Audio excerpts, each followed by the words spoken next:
I will just take any instance to talk about Sex in the City. That's what I've learned this year. Girls' night. Who are you? Are you the self-sufficient and sexually adventurous Samantha, the cynical and headstrong Miranda, the idealistic and naive Charlotte, or the newspaper columnist, party girl, and fashionista who proclaimed to have once bought Vogue instead of dinner because it fed her more, Carrie? Personally, I've always thought of myself as a Carrie, but spoiler alert, they're all problematic. Darren Star's 1998 American comedy series Sex and the City detailed the lives and loves of 4 Manhattan career women in their 30s and 40s. These women are Carrie, Miranda, Samantha, and Charlotte, of course. At the time the show was first released in 1998, it was considered groundbreaking. Never before had characters been so frank about their sexuality. And though most conversations on the show don't pass the Bechdel test, nobody ever expected them to. Welcome to the age of uninnocence. No one has breakfast at Tiffany, and no one has affairs to remember. Instead, we have breakfast at 7 a.m. and affairs we try to forget as quickly as possible. From the very first episode, it's clear that this is not a fairy tale, but looking back, I can't help but wonder, as Carrie says, is it a tragedy? Has Sex in the City, similar to a lot of other television shows of the time, aged like milk? The short answer is yes, but the long answer is yes. Oh my god, did she just say that? Turn that off. Carrie Bradshaw is of course the main character. She's a sex columnist who writes for the New York Star and eventually for Vogue, though she does only write about half an article for Vogue since she can't stop talking about her ex-boyfriend instead of purses. Like I said, they never claimed to pass the Bechdel test. I was born in 2001, so I wasn't old enough when the show was first released to kind of understand how progressive it was for the time. I also wasn't alive when it was first released, but that is not the point. The reality is that the cultural climate of today is much different than the cultural climate that was 1998. And while the show was still insightful and funny and clever, it's not as much of a safe haven as it was for individuals of the time. In fact, I would say it's almost opposite of a safe haven with a few of the episodes that I'll be talking about in this video. I know at Smith, a few people have talked about how Charlotte York, one of the characters in Sex and the City, is actually a Smith alum. They mention it in the first few episodes, and she could not be further from today's typical Smithy. I mean, for starters, it says that she's in the Kappa Kappa Gamma sorority at Smith, which we know does not exist. Charlotte's from your typical blue-blooded, wealthy family in Connecticut, and she spends the first 3 seasons of the show kind of trying to find her perfect husband, finding the man that checks off all of her boxes, and she won't settle for less until, of course, the 4th season where she does settle for less. She actually marries somebody that almost hits her with a car, so love is not dead. For someone whose job it was to explore the ins and outs of sex, Carrie was extremely close-minded and ignorant when it came to exploring sexuality. This is actualized in many aspects of the show, but what's very important to note is that these characters' refusal of anything outside of the binary and need to limit sexuality and put things in a box is what ages the show in the first place. While the show was founded on sexual liberation of women, the only character that we only really see explore her sexuality and embrace her sexuality is Samantha, and she's totally and completely slut-shamed by her friends for it. Samantha's 3 so-called sex-positive best friends are tied down into kind of singular relationships throughout the show. We see them looking for love, looking for Mr. Right, whereas we have episodes where Samantha's sleeping with a guy she doesn't even realize she slept with before. You would think this is just Samantha's character type. This is just something Samantha does, but it's actually not swept under the rug like many audience members would sweep it under the rug. Episodes like this are tucked between others where Miranda goes on a sex strike because she's not having meaningful relationships from sex, or Charlotte refuses to have sex with a guy until she realizes that she could marry him. There is a constant reminder that the things that Samantha is doing, though they may seem empowering, are still not the norm. A lot of the issues between the group members are actually between Charlotte and Samantha. They're kind of seen as 2 ends of the spectrum in terms of love and sex. Deborah Tolman, in her piece Adolescent Girl Sexuality, The More It Changes, the More It Stays the Same, introduces the idea of sexual subjectivity. Sexual subjectivity, as Tolman describes it, means experiencing entitlement to sexual pleasure and sexual safety and being aware of the social forces that are against someone in possessing this entitlement. Although Tolman describes the subjective sexuality in terms of adolescent girls, I think that this subjectivity is vital to the character of Samantha Jones. There are, of course, a multitude of clips that can be shown to prove the sexual subjectivity in the series, but one specific is from season 3, episode 16, Frenemies, where Samantha and Charlotte are at odds.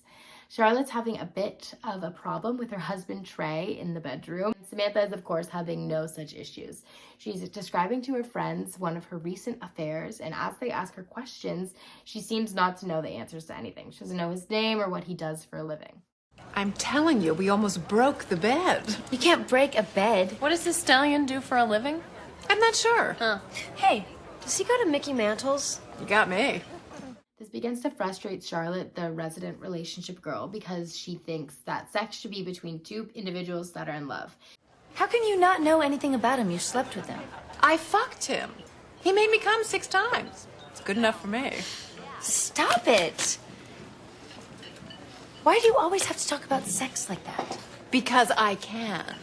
Okay, girls, simmer down. Mommy hasn't had her caffeine yet. I can't take this anymore. Oh, hey, frittatas.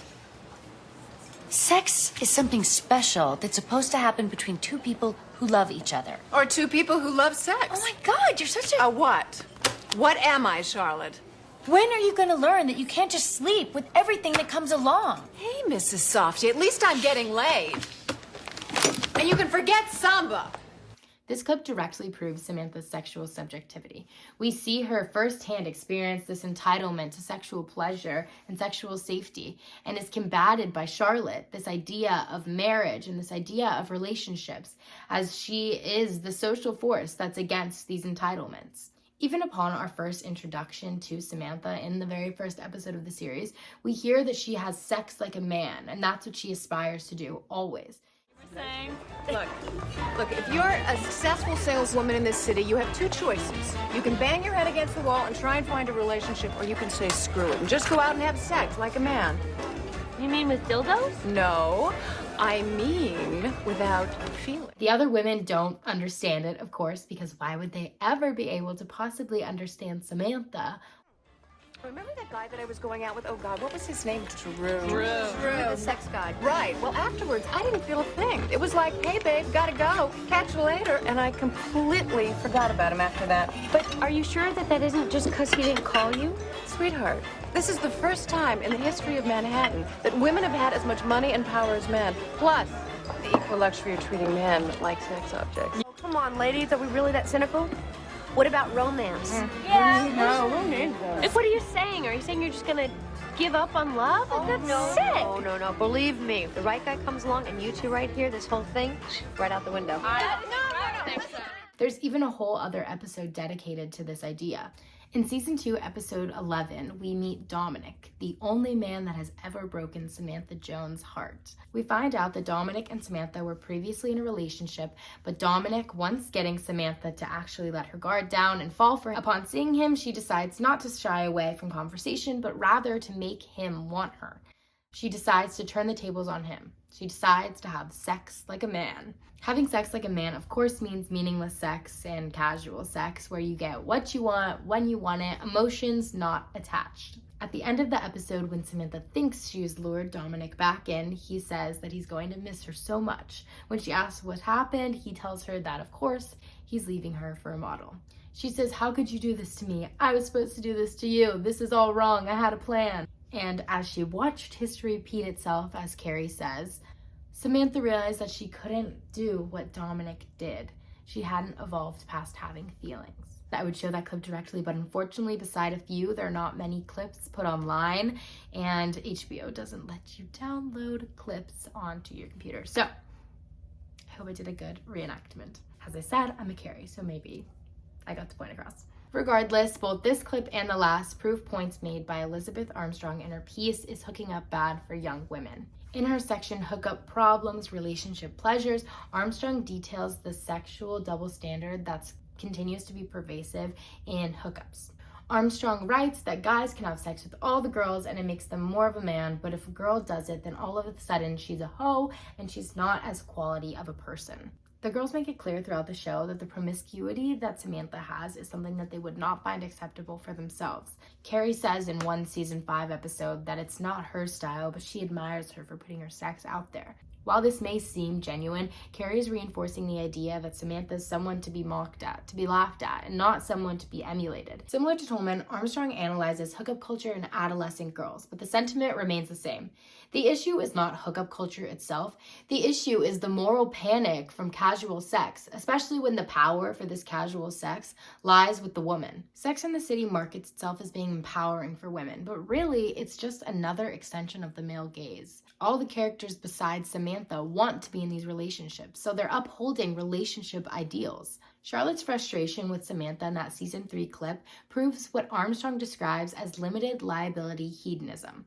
In this, there's this idea that only men should be able to pleasure themselves, and women should be able to pleasure themselves, but only when they're in a relationship. Otherwise, it's seen as taboo. There's this idea that while women may be engaged in hookup culture, they're not going to be fulfilled in the same way that they'll be fulfilled in a committed relationship. Kind of the idea that hookup culture is a stop until you're at a relationship. As discussed by Armstrong, relationships are plagued by inequality, but today they are often described and disguised as the one true escape from gender inequality. We also see in this clip Charlotte valorizing relationships as the ideal context for women's sexual activity. Armstrong condemns this, mentioning that it only reinforces the notion that women shouldn't want sex outside relationships, and it stigmatizes the women that do. For example, Samantha. Samantha is heavily stigmatized throughout the show by both the audience and her best friends. There's clips where Charlotte doesn't even want to introduce Samantha to her brother because she fears that she'll sleep with him. And she does because, of course, the writers made that happen. But also, the one characteristic that everybody knows about Samantha is that she's sexually promiscuous. People that haven't even seen the show know this. This sexual stigmatization goes into another form of ignorance the girls prove throughout the show. The last form of ignorance I will be discussing today is, of course, the girls' ignorance towards sexual orientation. Rupp and Taylor, in their article Straight Girls Kissing, put words to some of the things that we see throughout the series. Season 3 is where you can find the horribly aged boy-girl Sex and the City episode. I think it might even be unfair to say that it's horribly aged because I'm not sure if this was ever timely. At the top of the episode, Carrie's on a date with a guy that she's just recently started seeing, and he tells her that he's bisexual. Well, before you, there was Kayla, really neurotic, lasted a year. And before her, Leslie, couldn't commit. And before Leslie, there was Mark. Is that a problem? The scene quickly cuts to brunch where Carrie and her 3 best friends are talking about if this is a problem or not. He's a bisexual. The weird thing is he was so open about it. You know, hi, I'm a bisexual, like, hi, I'm from Colorado or something. Is that a problem? I mean, what kind of question is that? Is that a problem? Of course it's a problem. Oh, I did the, date the bisexual guy thing in college, but in the end, they all ended up with men. So did the bisexual women. Which explains why there are no available men left for us. Oh, jeez. Maybe I do have a problem with this. Of course, our resident sexologist, Samantha, explains that she's a trisexual, meaning she'll try anything once. These women are all very fearful of this man's bisexuality, and it's actually only Samantha that introduces this idea of heteroflexibility, which is discussed in Rupp and Taylor's piece. Heteroflexibility is much more fluid, and we see Samantha talking about it when she's discussing experimentation and what all the young kids are doing these days. Though she might not have a grasp on Taylor and Rupp's idea of heteroflexibility, it's clear that she's a lot more open-minded than the rest of the girls. As if these hints weren't bad enough, Carrie says verbatim, I'm not even sure bisexuality exists. I think it's just a layover on the way to Gay Town. Of course, our Smithy Charlotte says that she's very into labels. Gay, straight, pick a side, and stay there. This only proves that these women are dead set on reinforcing the binary. This cafe conversation is very reflective of the remainder of the episode. The majority of it is taken up by Carrie kind of grappling with the idea of bisexuality and whether or not this is okay for her to date somebody with these views. But the audience and Carrie both know that this is not something that she will even try to understand. So the episode ends with her leaving a party without saying goodbye to him and claiming that she's way too old to play these games. The final instance of sexual ignorance I want to discuss in terms of this series is when Samantha starts dating Maria, a woman, which we know is probably not going to go over well with the ladies. In season 4, Samantha has a brief relationship with Maria Reyes, a artist that does a show in Charlotte's art gallery. As we know, Samantha doesn't really get into relationships, so this is a big deal for her. She decides to tell her friends one night, her friends who are always discussing their current relationships, and is met with nothing but blank stares and confusion. Well, I'm dating someone. Someone I actually like. Good. Wow. Maria. How does that work? You go to bed one night, you wake up the next morning, and poof, you're a lesbian? Oh, I forgot to tell you, I'm a fire hydrant. Yeah, I'm a shoe. I always wanted to be one, and poof, now I am. I don't think she's a lesbian. I think she just ran out of men. Rupp and Taylor explain this line between heterosexuality and homosexuality. And while this line doesn't always have to be imposed on one person, the girls are making sure that it's imposed on Samantha. Rupp and Taylor write in Straight Girls Kissing that straight women can be bisexual or bi-curious or mostly straight, but too much physical attraction or emotional investment crosses over the line of heterosexuality. It's clear in Rupp and Taylor's piece that bi-curiosity is kind of allowed when you're younger, kind of allowed when you're in college. I'm not sure if this would be allowed in Sex and the City terms, since nothing seems to be allowed other than the norm. But perhaps this idea of bi-curiosity and flexibility is not granted to Samantha because of her age. I think there's this idea that because she's in her 40s, she needs to have it figured out 100%. She's not in college anymore. That's not the time that you can experiment. Charlotte also makes the comment that she only thinks Samantha's dating a woman because she ran out of men, which is again only perpetuating the idea that Samantha is sexually promiscuous and that she will do maybe anything for a man's attention, which is something that Taylor and Rupp actually mentioned in their article. It's clear that the group of girls think that homosexuality has to be a direct reflection on their heterosexuality. We see this in the comments about the bisexual man. They need him to pick a side. They need him to not take all of the guys from them. They need him not to double dip. It all has to do with their own straightness. It's also very interesting to see Miranda get so upset, especially at the bisexual man, because there's another episode where Miranda pretends actually to be lesbian so that she can advance her position at her law firm. It just makes me wonder where these girls' views are. It kind of seems like they change episode to episode, but they're usually in the wrong nonetheless.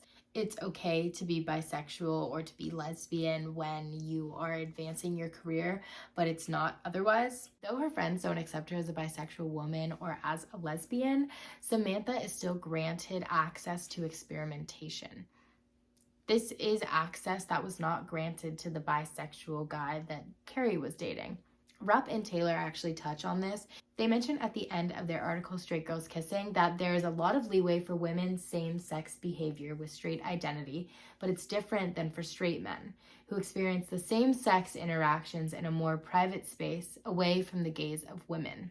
At the end of the relationship, Samantha's behavior is regarded as experimentation and promiscuity, as it always is, and she actually ends up breaking up with Maria because Maria's too clingy. She needs to be with a man because women are too clingy, which once again sets in stone gender norms and gender expectations that this show claims to be breaking. At the end of the day, Samantha symbolizes the sexual freedom that the show apparently stands for, but she's pushed to the side and condemned for such behavior. There's this idea that yes, women should be sexually liberated, but only to a certain extent. Only to the extent that she will then seek refuge in a relationship, because that's what women are meant to have.